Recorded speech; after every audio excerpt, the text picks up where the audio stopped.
televidentes, bienvenidos sean una vez más a La Hora de la Familia, su programa familiar, el programa que le ayuda a los padres y madres de familia a tener una mejor relación conyugal para empezar y además a tener una idea, un norte más claro para la educación de los hijos. Este país necesita familias sólidas, familias fuertes, familias cristianas. Y desde La Hora de la Familia queremos nosotros pues ayudar, ¿no? Apoyar en ese proyecto de familia que seguramente todos ustedes que nos están viendo y oyendo tienen dentro de sus hogares. Y estamos aquí como siempre con doña Gracia de Villeda y doña Ana Lucía Costa de Celaya para llevarles una hora más de la familia. Y vamos a hablar de un tema que realmente a los padres de familia en algún momento nos causa cierto fastidio.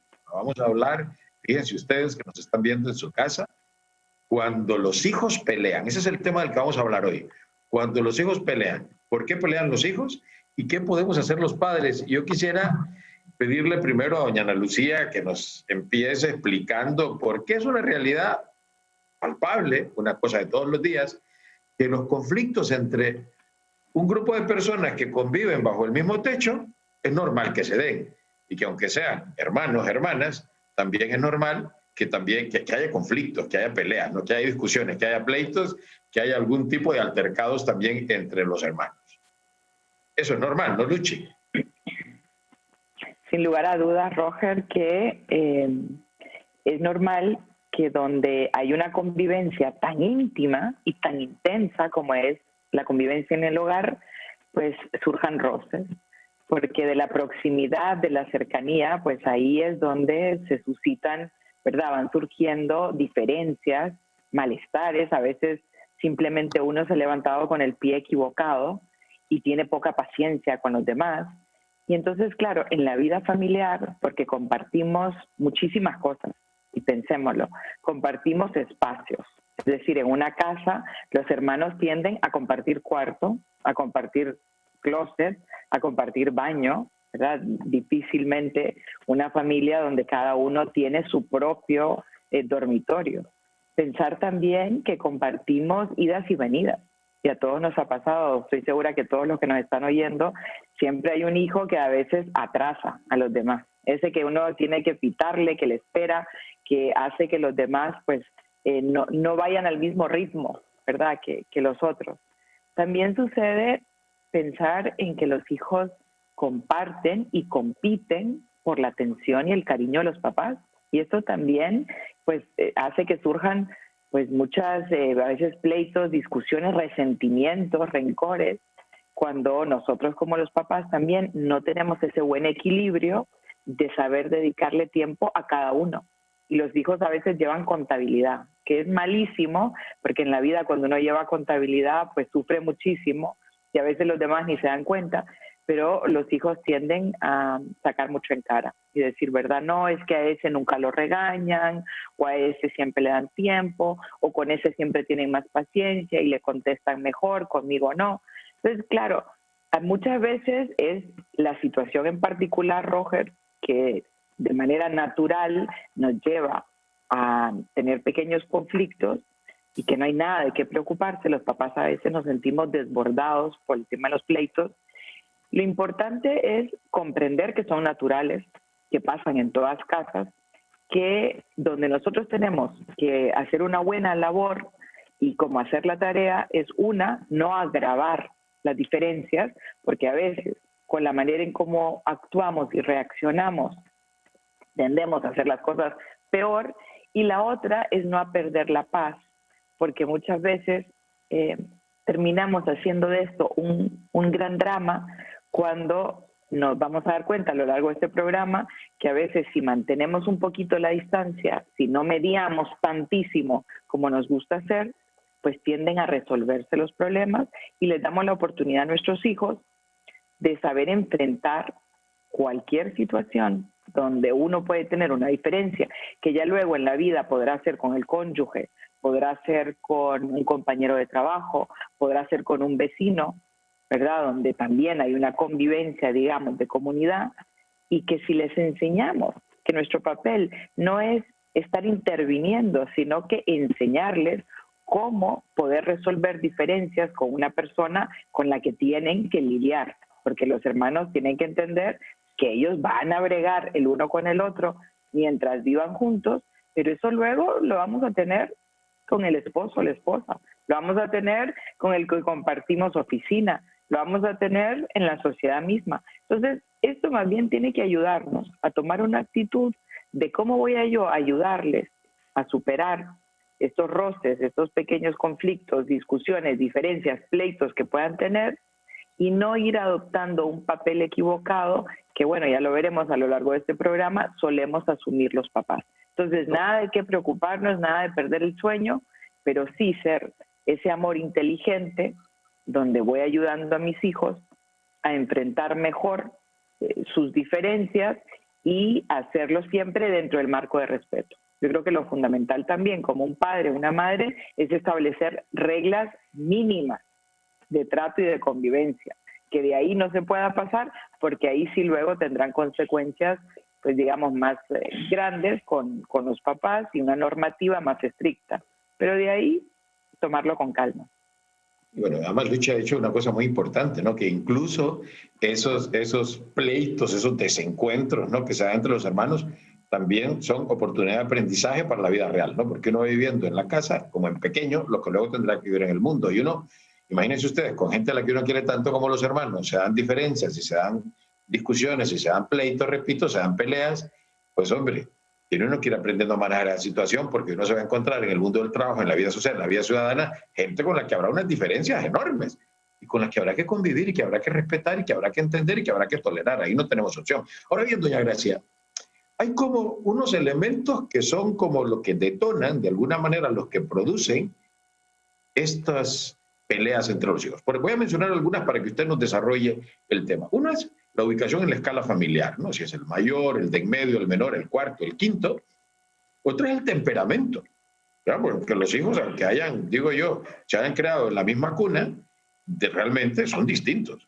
Y otro elemento importante es, fíjese usted, la etapa de desarrollo en que está cada uno de ellos. Una es la ubicación, otro el temperamento y otra la etapa de desarrollo, que son los que van, que además no coinciden, ¿no? Entre los tres hijos, ¿verdad? Ordinariamente, porque rara vez son gemelos o son trillizos, ¿no? Pero no coinciden estos tres elementos, repito. La ubicación, la escala familiar, el temperamento de cada uno y luego la etapa de desarrollo donde se encuentra cada uno de los hijos y que esos tres elementos pueden detonar algún tipo de crisis familiar. Explíquenos, por favor, doña Gracia. Bueno, usted bien lo ha dicho, esas son las diferencias que usualmente se dan en las personalidades que tienen cada uno de nuestros hijos. Así como dice el dicho que ni los dedos de la mano se parecen, lo mismo pasa en relación a los hijos. Aunque externamente puedan tener, como dicen, el aire de familia, la fisonomía similar entre ellos, sin embargo, su forma de ser es radicalmente distinto. El hecho de la ubicación que usted dice del mayor, el de en medio y el menor, pues es que la actitud que fundamentalmente varía es la nuestra como padres, porque generalmente uno al hijo mayor o a la hija mayor le exige como mucho más sentido de respeto, de responsabilidad, y muchas veces siendo pequeños, puede ser que sea un niño de 5 o 6 años, pero uno le dice, acuérdese que es el mayor, y entonces en cierta forma uno empieza a querer delegar en ellos responsabilidades para las cuales no están preparados. Lo mismo sucede más adelante en la adolescencia, cuando uno espera que un hijo de 15, 16 años reaccione con mucha más madurez en cuanto al comportamiento de un hijo de unos 7, 8 años.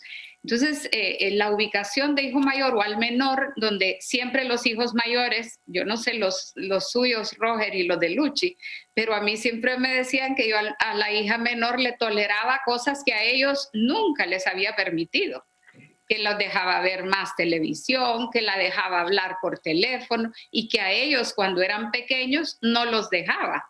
Entonces también nosotros vamos modificando nuestra forma de ser y nuestras exigencias en relación a lo que le planteamos a un hijo mayor y a un hijo menor Luchi tiene un príncipe, ¿verdad? Que con seguridad lo mima y lo sobreprotege más de lo que pudo ser con las hijas mayores que se lo han de reclamar. Entonces, eso se da, son cosas casi inevitables, así como los conflictos, ese ver un niño pequeño que se entra al cuarto y le ve las fotos del hermano o le coge el celular o le empieza a tocar, o un hermano menor que le saca una camiseta al hermano que tal vez le gusta. Esas cosas lo hemos vivido todos. Le digo, yo tuve una etapa de pleito, tengo 2 varones, de pleitos de calcetines, que yo no sabía diferenciarlos, pero ellos decían que este es el mío y que se ponen mis calcetines. O sea, todos en las familias hemos vivido esas tragedias, ¿verdad?, de confusión de ropa, el que le utilizaron el bolígrafo, que dónde está, que ese es el mío. Entonces ahí es donde verdaderamente nosotros tenemos que, eso que decía Luchi, tener como unos parámetros, unas pequeñas reglas que faciliten la convivencia. Porque así como ustedes dos decían, la convivencia que se empieza a practicar en el ámbito familiar, ese saber, ¿verdad?, insertarse en las diferencias de uno y otro, más adelante nos van a servir cuando ellos entran al ámbito escolar, a no tener esos roces con los compañeros, o lo que es más, cuando se hay en un ambiente familiar o laboral, con la familia política, ¿verdad?, que tendrán las mismas diferencias. Si lo han aprendido a sobrellevar en el plano íntimo de la familia de cada uno, nosotros estaremos ayudándolos a ellos a tener una mejor convivencia. Sin duda, ¿no? Y luego Luchi lo decía, doña Gracia, dependiendo de la manera como arbitramos, porque nos toca ser de árbitros, nos toca mediar, pero dice Luchi, hay que mediar pues lo que debemos, ¿no? Y hay que arbitrar lo que debemos y luego no meternos más allá. Pero de este tema tan importante, porque vamos a hablar de cómo debemos arbitrar los padres, cómo debemos mediar los padres, sobre todo para hacer de esas ocasiones, de estas peleas, también un medio formativo, ¿no? Para que también las peleas entre los hijos, entre los hermanos, sea un medio a través del cual, como padres de familia, vamos facilitando su formación. Así que vamos a hablar de este tema tan importante. Después de la pausa, no nos cambie. Mi familia, bendice a mi familia. Mi familia, bendice a mi familia. Continuamos en la hora de la familia y hoy estamos aquí con doña Gracia y doña Luchi hablando de las peleas entre hermanos. Como es normal que haya peleas entre hermanos, compartimos los mismos espacios, peleamos incluso, ¿verdad? Competimos por el tiempo que nos dan los padres. Y entonces, y uno de padre, pues a veces en medio de una situación, ¿verdad?, que a uno lo desespera un poquito al ver los pleitos, las peleas entre los hermanos, pero creo que hay una cosa que ha quedado bien clara, es que primero que es una situación normal, que en todas las casas donde hay, ¿verdad?, 2 o más hermanos, es normal que haya algún tipo de peleas entre ellos, pero para mí que es muy importante algo que dijo Luchi en un primer momento, y es que tenemos nosotros que convertir esas ocasiones de peleas en ocasiones también formativas. Pero vamos a hablar ahora sobre errores que podemos cometer los padres. Que de alguna manera doña Gracia y Luchi han mencionado algunos, pero yo quiero mencionar para que vayamos desarrollando, Luchi, algunos. Por ejemplo, errores que podemos cometer. Darle siempre la razón a uno de los hijos. Que hay uno como que es el que tiene siempre la razón, como el campeón. Eso puede ser uno. Otro, imponer soluciones. ¿Ok? Ya luego ustedes dos van a ir a desarrollar estos temas. Imponer soluciones. Y aquí vamos a hacer tal cosa y aquí mando yo y se acabó. Y al final el hijo pues, no pudo ni escribir sus argumentos ni nada, ¿no? Sino que realmente hay una imposición. Otra cosa también que podemos hacer es, esto pasa a veces, ¿no? Que viene un hermano mayor, le pega, porque a veces se pegan, a un menor, y entonces viene el papá o la mamá y le pega al mayor para que no le pegue al menor. O sea, no golpees, pero yo te golpeo. Entonces, ese también puede ser otro, ¿no? Otras cosas son los castigos colectivos. Ya vamos a tener tiempo de desarrollar cada una de estas cosas, ¿no? Los castigos colectivos. Entonces, aquí todo el mundo, y los que están ahí, a veces son 3 o más, que no tuvieron nada que ver en el asunto, resultan también castigados y finalmente también A veces los papás cometemos el error de hacernos las víctimas. ¡Qué barbaridad! Yo estoy cansado, todo lo que trabajo, y ustedes que no me dejan vivir, que no sé qué más. Y este tipo de actitudes son errores. Vamos a ver, tal vez Luchi empieza, ¿no? Cómo efectivamente no es bueno que los padres asumamos estas actitudes que he mencionado yo ahora mismo. Bueno, creo que todos hemos caído en algunas de ellas. No es de, ¿verdad?, de rasgarse las vestiduras o sentirse malísimo. Lo que sí es tener la conciencia de por qué estas no funcionan y por qué tenemos que cambiar un poco como el chip en la manera en que abordamos los pleitos entre los hermanos. Roger mencionaba darle siempre la razón a uno de los hijos. Y esto pasa facilísimo, ¿verdad? Nos sale como de manera automática y es muy frecuente porque nosotros ya tenemos ciertos, digamos, como encasillados a los hijos.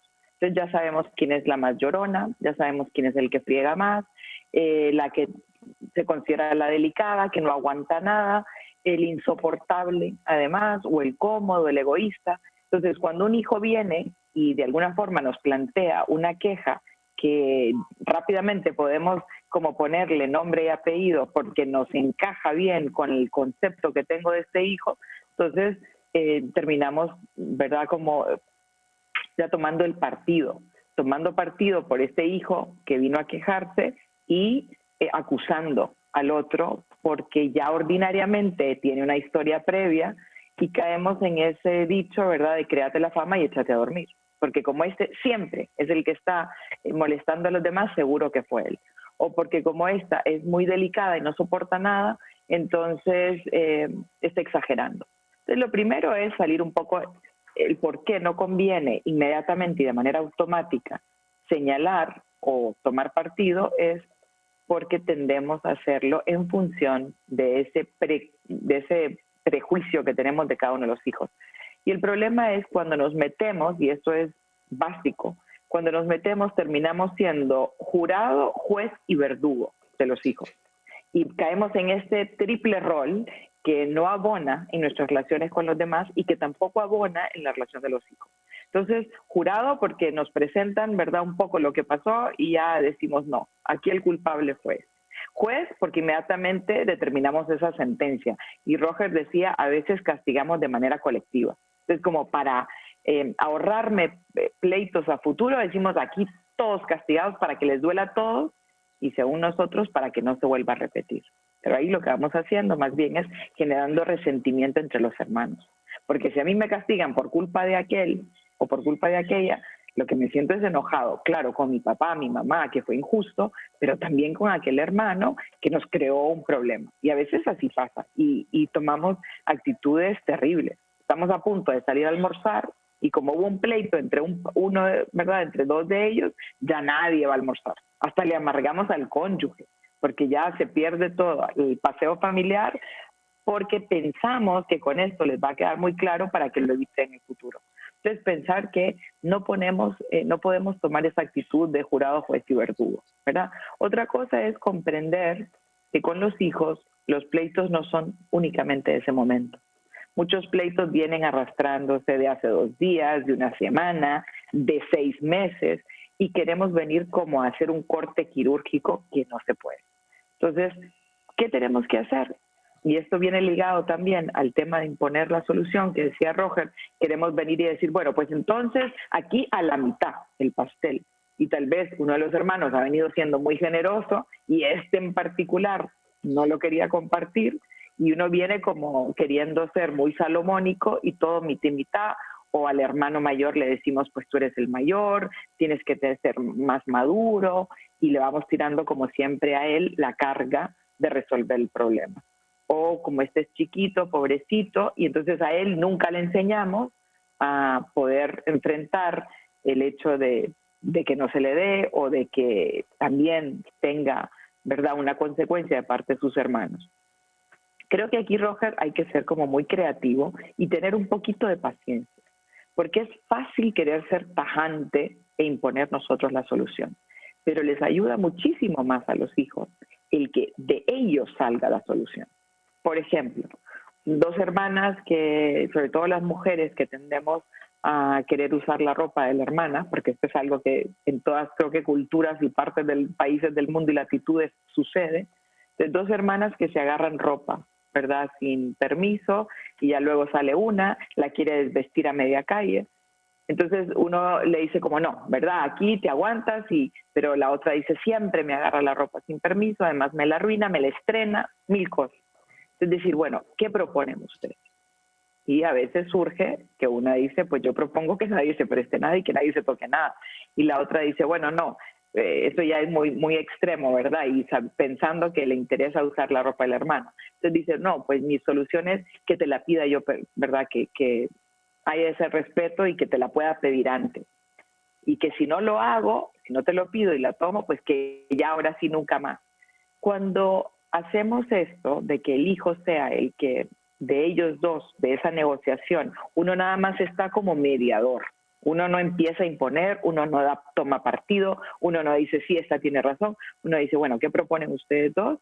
Y uno lo que va a hacer es permitir que haya esa posibilidad de pensar, de ser creativo, de solucionar entre ellos y luego sí, bueno, ver que se cumpla. Porque no es justo que hay unos salen con soluciones y luego no tienen la menor intención de acatarlo. Entonces de decir, bueno, no, ¿te acuerdas?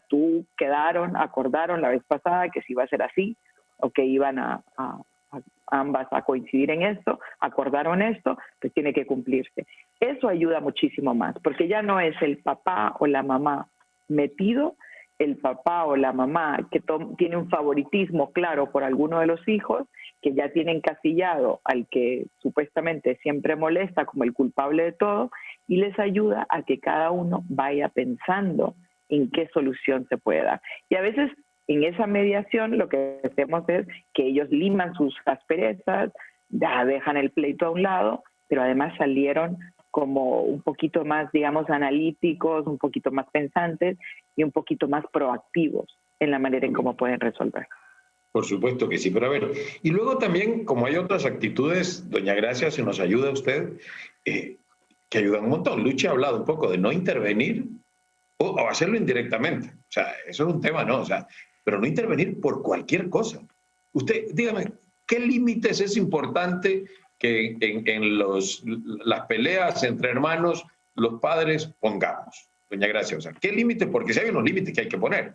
No se trata de que los vamos a dejar allí, ¿no? Y en fin, ya Lucha ha dado algunas ideas de cómo podemos intervenir de una manera más inteligente, pero también hay unos límites que hay que poner. Así es, y sobre todo cuando los hijos pues ya están más grandes, porque es difícil pensar en definir límites con niños muy chiquitos de 2, 3, 4 años, donde la misma comprensión del límite todavía no está al alcance de ellos, pero sí con los más grandes, sobre todo con adolescentes. Yo creo que una regla de oro que tendríamos que tener en todas las familias, independientemente de las diferencias que podamos tener, es que no se permite el maltrato verbal ni físico. Exactamente. Creo que eso se puede entender. Hoy día los niños y los jóvenes usan un lenguaje muy soez, pesado, hiriente. Eso no se debe tolerar. Y creo que los papás cometemos un error cuando nos hacemos los locos y dejamos que se maltraten verbalmente. Por otro lado, lo que es el maltrato físico.